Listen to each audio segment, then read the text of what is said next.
মোস্তাফিজের এই বোলিং যদি কলকাতা নাইট রাইডার্সের ম্যানেজমেন্ট কিংবা সমর্থকরা দেখে থাকেন তাহলে কিছুটা হলেও আফসোস করেছেন। শেষ ওভারে ঢাকা ক্যাপিটালসের জয়ের জন্য দরকার ছিল 10 রান, হাতে ছিল 6 উইকেট। ক্রিজে ছিলেন মিঠুন সাব্বিরের মতো অভিজ্ঞ ব্যাটার, কিন্তু কাটার মাস্টারের নিখুঁত বোলিংয়ের সামনে অসহায় আত্মসমর্পণ করেন দুজন। শেষ ওভারে মাত্র 4 রান তুলতে পারেন তারা। হারের শঙ্কা দূর করে দুর্দান্তভাবে রংপুর রাইডার্সকে জয় উপহার দেন কাটার মাস্টার।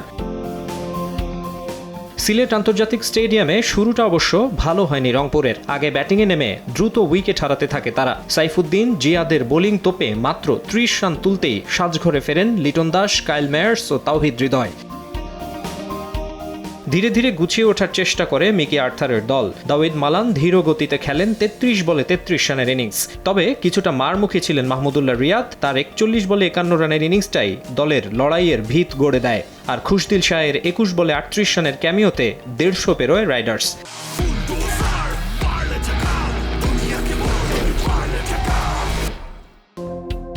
156 রানের টার্গেটে খেলতে নেমে দারুণ শুরু করে ঢাকা ক্যাপিটালস। ওপেনিং জুটিতে আসে 54 রান। রমনুল্লাহ গুরবাজ 31 ও আবদুল্লাহ আল মামুন করেন 20 রান। ছন্দ হারানো সাইফ হাসানের ব্যাটে আসে 15।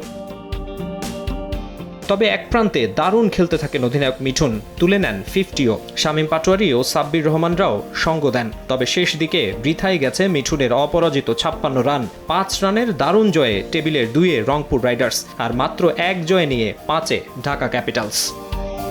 মাকসুম আলম খান, সময় সংবাদ।